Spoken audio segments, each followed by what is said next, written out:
వివాదాస్పద వర్క్ సవరణ బిల్లుకు లోక్సభ ఆమోదం తెలిపింది. ఇక ఈ బిల్లుకు సంబంధించి పలు సవరణలను విపక్షాలు ప్రతిపాదించాయి. ఇక అర్ధరాత్రి దాటిన తర్వాత కూడా బిల్లు ఆమోదం కోసం ఓటింగ్ కొనసాగింది. ఈ నేపథ్యంలో ఈ బిల్ లోక్సభలో పాస్ అయింది. వివాదాస్పద వర్క్ సవరణ బిల్లుకు లోక్సభ ఆమోదం తెలిపింది. ఈ బిల్లుపై బుధవారం లోక్సభలో వేడి చర్చ జరిగింది. 12 గంటల పాటు సుదీర్ఘ చర్చ అనంతరం అర్ధరాత్రి దాటిన తర్వాత బిల్లు ఆమోదం కోసం స్పీకర్ ఓం బిర్లా ఓటింగ్ నిర్వహించారు.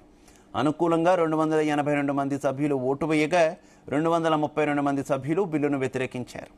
బీజేపీ నేతృత్వంలోని ఎన్డీఏ పక్షాలు, ప్రతిపక్ష ఇండియా కూటమిలోని ప్రధాన పార్టీలు తమ ఎంపీలందరికీ విప్ జారీ చేశారు.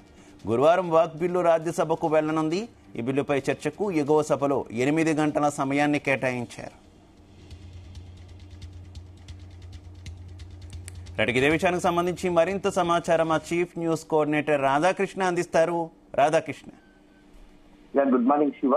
మోడీ సర్కార్ అత్యంత కీలకంగా తీసుకున్నటువంటి వక్ఫ్ బిల్లు సవరణ బిల్లును ఎట్టకేలకు సుదీర్ఘంగా దాదాపుగా 14 గంటల పాటు లోక్సభలో చర్చించిన అనంతరం ఇటు అధికార పక్షం అటువైపు ప్రతిపక్షాలు రెండు సుదీర్ఘ వాదనలు వినిపించిన అనంతరము గురువారం ఉదయం అంటే మధ్యరాత్రి 2:15 యొక్క బిల్లుకు అనుకూలంగా 280 మంది ఓట్లు వేశారు. 232 మంది వ్యతిరేకంగా అంటే ప్రతిపక్షాలకు సంబంధించి వ్యతిరేకించారు. సో ఎట్టకేలకు బిల్లు పాస్ అయింది లోక్సభలో. సుదీర్ఘ వాదనలు ఇటు ప్రభుత్వం తరఫున కావచ్చు, అదేవిధంగా ప్రతిపక్షాల తరఫున ఎవరికి వచ్చిన వాదనలు వారు వినిపించారు. ముఖ్యంగా ఈ యొక్క బిల్లుకు సంబంధించి ప్రభుత్వం కేంద్ర ప్రభుత్వం చెప్తుంది ఏంటంటే వక్ఫ్ బోర్డు ఆస్తులకు సంబంధించి వినియోగంలో పెద్ద ఎత్తున గతంలో అవినీతి జరుగుతుంది, అవినీతి ఆరోపణలు వస్తున్నాయి.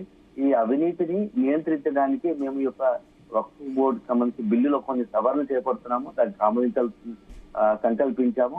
ఇది చాలా గొప్ప నిర్ణయం, చారిత్రాత్మక నిర్ణయం అని చెప్పేసి కేంద్రం చెప్పుకుంటూ వస్తుంది. అదే సమయంలో ఈ యొక్క వక్ఫ్ ఆస్తులపై కేవలం కొందరికి మాత్రం హక్కులున్నాయి.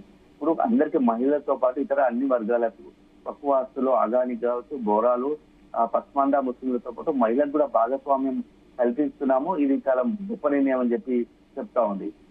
మొత్తంగా మొన్నటి వరకు ఏంటంటే ఈ ఆస్తులకు సంబంధించినటువంటి రికార్డు చేయలేదు. ఈ రికార్డు కూడా ఈసారి చేస్తున్నాము. దీనివల్ల ఆస్తులకు ఒక గ్యారంటీ ఉంటుంది, ఎవరి చోట ఉంది, ఆస్తి ఎక్కడ ఉందని చెప్పేసి ఒక స్పష్టమైన ఒక రికార్డు ఉంటుందని చెప్పేసి కేంద్రం చెప్పుకుంటూ వస్తుంది.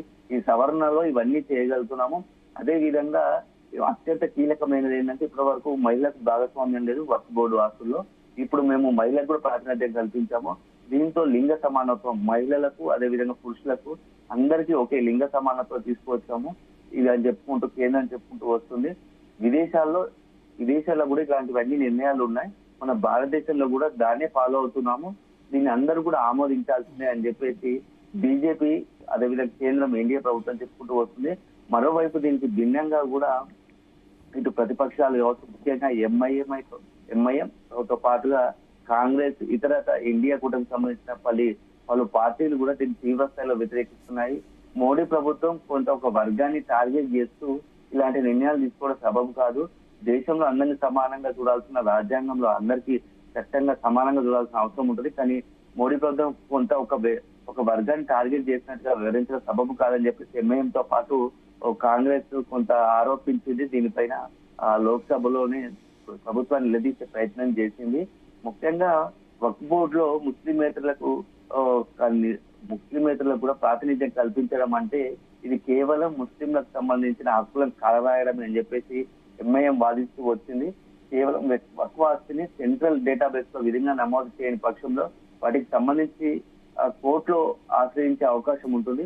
సో ఇది చాలా కఠినమైన నిర్ణయము, క్రూరమైన నిర్ణయము. దీన్ని ఎట్టి పరిస్థితుల్లో మేము ఒప్పుకునేది లేదని చెప్పేసి ఎంఐఎం వాదిస్తూ వచ్చింది. అయితే ఎట్టకేలకు సుదీర్ఘంగా వాదనలు ఇటు ప్రతిపక్షం కావచ్చు, అది అధికార పక్షం కావచ్చు వాదనలు వినిపించింది. కాకపోతే అధికార పక్షం 288 ఓట్ల మంది బలంతో ఈ యొక్క బిల్లును ఈ రోజు గురువారం ఎర్లీ మార్నింగ్ లోక్సభలో ఆమోదం తెలిపింది. దీంతో ఏళ్లుగా ఎప్పటి నుంచో చెప్పుకుంటూ వస్తున్నట్టు మోడీ సర్కార్ కళ నెరవేరిందని చెప్పొచ్చు. మోడీ గత మూడోసారి అధికారంలో వచ్చిన సందర్భంలో ప్రతి నిర్ణయం కూడా చాలా కీలకంగా మారుతా ఉంది. చాలా ఎన్నో వివాదాస్పద నిర్ణయాలను లోక్సభ ఆమోదం ద్వారా తెలిపి తాను తీసుకుంటున్న నిర్ణయాలు సబబే అని చెప్పేసి భారతదేశ అభివృద్ధికి కావచ్చు ఇతర వర్గాల అభివృద్ధి కోసం కృషి చేసినవి అని చెప్పేసి మోడీ సర్కార్ చెప్పుకుంటూ వస్తుంది. అయితే మొత్తంగా ఇప్పుడు ఉన్నటువంటి ఈ యొక్క రాధాకృష్ణ, ఈ బిల్లుకు అనుకూలంగా ఏ పార్టీలు ఓటు వేసిన పరిస్థితి, ఇంకా వ్యతిరేకించిన పార్టీలు ఏమేమి ఉన్నాయి, రాజ్యసభలో సిచ్యువేషన్ ఏ రకంగా ఉండే అవకాశం ఉంది? మొత్తంగా లోక్సభకు సంబంధించి మాత్రం ఇప్పటివరకు ఎన్డీఏ పక్షాలన్నీ కూడా అనుకూలంగా వివరించాయి. ముఖ్యంగా మనకి ఎన్డీఏ కూటమిలో అన్ని పార్టీలు సానుకూలంగానే బిల్లుకు ఆమోదం తెలిపాయి. కాకపోతే వ్యతిరేకంగా వచ్చేసి మాత్రం కాంగ్రెస్, ఎంఐఎం, ఎస్పీ, డిఎంకే ఇతర పక్షాలతో పాటుగా ఏపీకి సంబంధించిన వైఎస్ఆర్సీపీ కూడా కొంత దీనికి వ్యతిరేకంగా బిల్లుకు వ్యతిరేకంగా ఓటు వేసింది. దీంతో పాటు పలు రీజనల్ గా ఉన్నటువంటి ప్రాంతీయ పార్టీలు కూడా వ్యతిరేకంగానే ఈ వక్ఫ్ బోర్డుకు సంబంధించి సవరణ బిల్లుకు సంబంధించి వ్యతిరేకంగా ఓటు వేశాయి. ఈ పార్టీలకు సంబంధించి ఇదంతా ఓటు బ్యాంకు రాజకీయం అనేది ప్రతి ఒక్కరికి తెలిసిందే.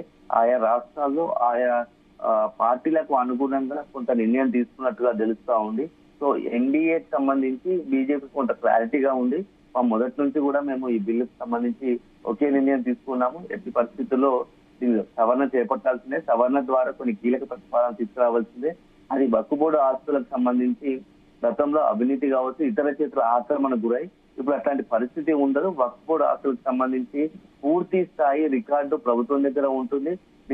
దీంతో ఇక్కడ వక్ఫ్ బోర్డు ఆస్తులకు సంబంధించి ఎవరికి దుర్వినియోగం కాదు. అదేవిధంగా రికార్డులు ఉండడం వల్ల వాటిని కాపాడిన వాళ్ళం అవుతామని చెప్పేసి ఈ ప్రభుత్వ కేంద్రం చెప్పుకుంటూ వస్తుంది. దాంట్లో భాగంగానే ఈ యొక్క ఆస్తులకు సంబంధించి వక్ఫ్ బోర్డు ఆస్తుల సవరణ తీసుకొచ్చామని చెప్పేసి మోడీ సర్కార్ చెప్తూ వస్తుంది. Right, okay, thank you.